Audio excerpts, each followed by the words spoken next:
नमस्कार दोस्तों, मैं हूं महेश एस के डायमंड बुटीक से। और आज मैं आपको बताऊंगा इस 3 से 4 वर्ष की बेबी के गाउन के बारे में। मात्र 2 मीटर फैब्रिक में मैंने ये गाउन बनाया है। आप भी घर पर बड़ी आसानी से ये खूबसूरत गाउन बना सकते हैं, तो वीडियो पूरा ध्यान से देखें। मेरे पिछले वीडियो में मैंने आपको इस गाउन की कटिंग के बारे में बताया था, और इस वीडियो में मैं डिटेल से आपको स्टिचिंग के बारे में बताऊंगा। तो वीडियो आपको अच्छा लगे तो आप लाइक करें, शेयर करें और सब्सक्राइब जरूर करें। तो चलिए बात करते हैं इसकी स्टिचिंग के बारे में। तो स्टिचिंग में सबसे पहले हम अपना सर्किल तैयारी करेंगे। नीचे से 1 इंच की बोन पट्टी लगा के नीचे की तरफ राइट साइड है, और ऊपर की तरफ हमें अपने फैब्रिक में अपोजिट साइड को रखना है। और बोन पट्टी जब हम लगाते हैं तो मैं टेप लगा के शुरू करता हूँ, ताकि इसके नायलॉन के रेशे बाहर नहीं निकले।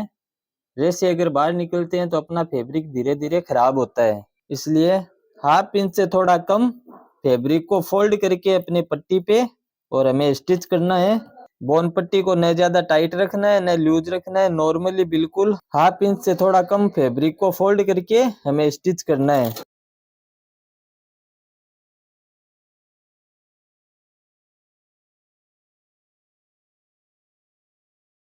तो ये देखिए, एक स्टिच में हमारी बोन पट्टी लग गई है।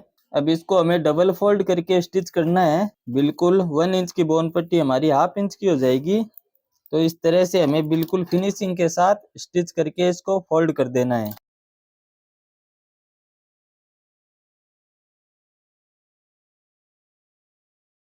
तो बोन पट्टी अपनी डबल स्टिच में लग गई है और सर्किल हमारा तैयारी हो गया है। और इसी तरह फ्रिल के लिए जो हमने फैब्रिक कटिंग किया था 85 इंच लंबाई का, और फ्लावर के लिए भी 35 इंच का कटिंग किया था, उसमें भी मैंने बोन पट्टी लगा के तैयारी कर लिया है। बस ध्यान हमें यही रखना है, जब हमने राउंड कटिंग किया था तो इस राउंड पे हम बोन पट्टी लगाते हैं, तो बोन पट्टी हमें थोड़ी टाइट करके लगानी चाहिए, ताकि हमारा राउंड अच्छे से घूम जाए और बहुत ही फिनिशिंग के साथ अपनी बोन पट्टी लग के अपना फ्लेयर तैयारी हो जाए। तो मैंने दोनों फ्लेयर तैयारी कर लिए हैं। अब इन फ्लेयर्स को हमें फ्लावर के लिए सेंटर पे एक स्टिच करना है, सलवटे डालते हुए, गैदर इकट्ठे करते हुए। तो वो मैं करता हूँ।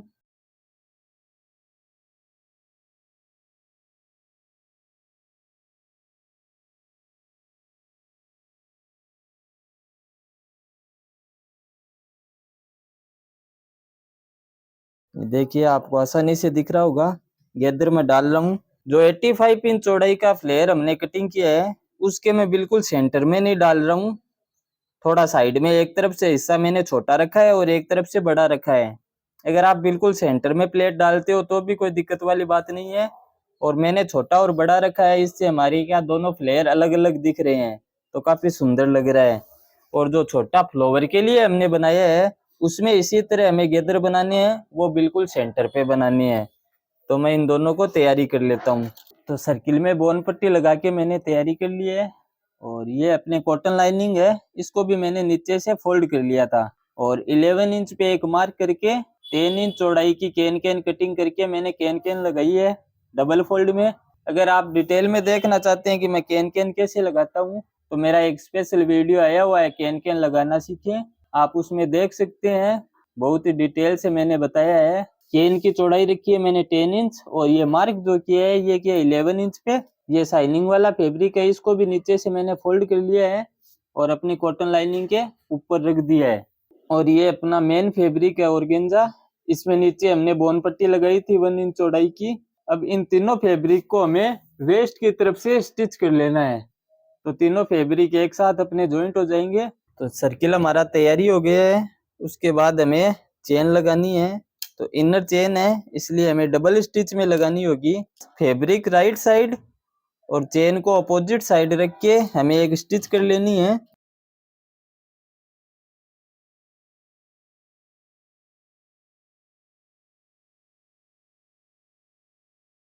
डबल स्टिच में हमारी इनर चेन लग गई है बहुत ही फिनिशिंग के साथ। इसी तरह हमें दूसरी तरफ भी अपनी चेन को लगा के तैयारी कर लेना है। अब हमें फ्रंट और बैक को शोल्डर की तरफ से ज्वाइंट कर लेना है। तीनों फैब्रिक मैंने एक साथ अटैच कर लिए थे, तो मैं शोल्डर से फ्रंट और बैक को ज्वाइंट कर देता हूँ। तो फ्रंट और बैक हमारे ज्वाइंट हो गए हैं। तो अब हमें इसमें पाइपिंग लगानी है नेक में और आर्म होल पे।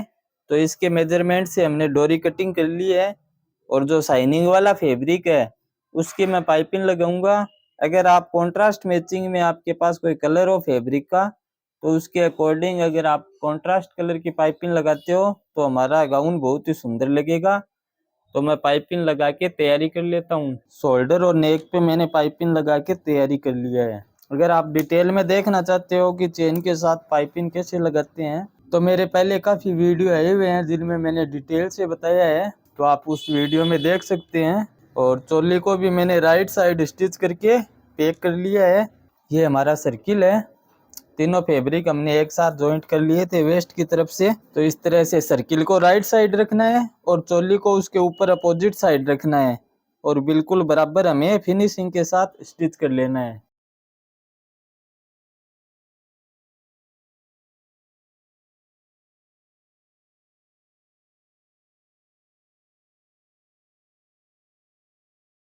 तो ये हमारा सर्किल और चोली आपस में जॉइंट हो गए हैं।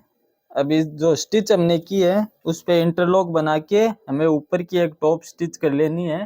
तो इंटरलॉक बना के चोली और सर्किल पे मैंने टॉप स्टिच भी कर ली है। अब अगर आप स्लीव्स लगाते हो तो स्लीव्स लगा के हमें फाइनल मेजरमेंट के लिए स्टिच करनी है। मैंने स्लीवलेस बनाया है, तो जो मार्क हमने किया था कटिंग के वक्त उस मार्क के अकॉर्डिंग मैं स्टिच करता हूँ। चोली तक हमारी स्टिच हो गई है। अब आप चाहो तो तीनों फैब्रिक की स्टिच एक साथ भी कर सकते हो और अगर तीनों फैब्रिक की स्टिच अलग अलग करते हो तो हमारा गाउन हो या लहंगा हो बहुत ही सुंदर बनता है। हर फ्लेयर अलग अलग रहता है खुला हुआ, तो बहुत ही अच्छी फिनिशिंग के साथ हमारा गाउन बहुत सुंदर दिखता है। तो मैं भी इन तीनों सर्किल की स्टिचिंग अलग अलग करूंगा।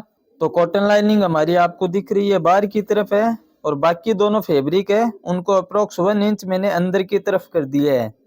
तो इस तरह से जब हम स्टिचिंग करेंगे तो हमारी कॉटन लाइनिंग पे आएगी, अंदर वाले सर्किल हमारे ओपन रह जाएंगे और लास्ट वाले कॉटन सर्किल को हमें दूसरे कॉटन सर्किल से मैच कर देना है बिल्कुल और स्टिच करनी है।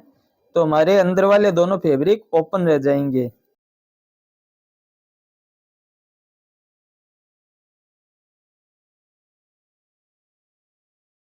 तो देखिए कॉटन लाइनिंग पे अपनी स्टिचिंग हो गई है और अंदर वाले दोनों फैब्रिक है वो हमारे ओपन रह गए हैं। तो इनकी स्टिचिंग हम करेंगे तो बिल्कुल उसी तरह करेंगे। अब अपने मेन फैब्रिक को मैंने अंदर की तरफ कर लिया है और शाइनिंग वाला फैब्रिक अप्रोक्स 1 इंच बाहर की तरफ है और दूसरे शाइनिंग वाले फैब्रिक को भी मैच करते हुए हमें लगा देना है। और जब हम स्टिचिंग करेंगे तो हमें ध्यान रखना है कि जो कॉटन लाइनिंग वाली हमारी स्टिचिंग है उससे अप्रोक्स 1 इंच ऊपर की तरफ रखते हुए हम स्टिच स्टार्ट करेंगे। तो हमारी स्टिच कॉटन लाइनिंग पे नहीं आनी चाहिए, सिर्फ शाइनिंग वाले फैब्रिक पे हमें स्टिच करना है।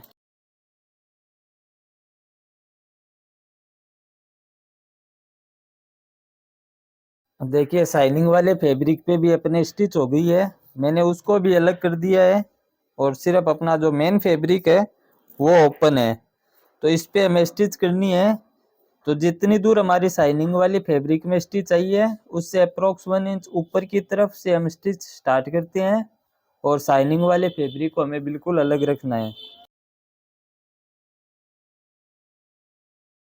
तो फाइनल स्टिचिंग के बाद हमारा गाउन बन के तैयारी हो गया है। मैंने दोनों तरफ से स्टिचिंग कर ली है।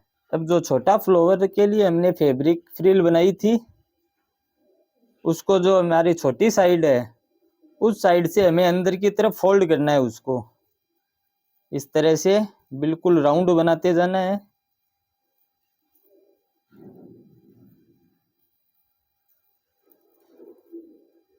और हाथ से इसको बिल्कुल अच्छे से हमें सेट कर लेना है इस तरह से। और ये फ्लावर हाथ से ही हमारा बना हुआ इस तरह से लग जाएगा तो बहुत ही सुंदर लगेगा। हाथ से स्टिचिंग करनी होगी हमें इस फ्लावर की। और जो लंबी फ्रिल हमने बनाई थी सलवटे डाल के वो फ्रिल आपको शायद मार्क दिख रहा होगा, वाइट कलर में थोड़ा मुश्किल से दिखता है। मैंने इसको राइट साइड से लेते हुए तिरछा मार्क बनाया है और इस मार्क पे मैं स्टिच करता जाऊंगा इस फ्लावर की। तो बहुत ही सुंदर फिनिशिंग के साथ लगेगा। मार्क पे हम इस तरह से लगाते जाएंगे तो पूरी लेंथ में हमारी ये फ्रिल लग जाएगी तो बहुत ही सुंदर लगेगा। तो ये जो मार्क है इसके अकॉर्डिंग हमें अपनी फ्रिल लगानी है। स्टिचिंग में दिखाना थोड़ा मुश्किल रहेगा, तो आप मशीन से भी ये फ्रिल लगा सकते हैं, और अगर थोड़ा मुश्किल लगे तो हाथ से भी इसको हम सेट कर सकते हैं। फ्रिल लगने के बाद हमारा गाउन बहुत ही खूबसूरत दिखेगा। मुझे उम्मीद है आपको मेरा वीडियो पसंद आया होगा। अगर आपको मेरा वीडियो पसंद आया है तो आप लाइक करें, शेयर करें और सब्सक्राइब जरूर करें। धन्यवाद।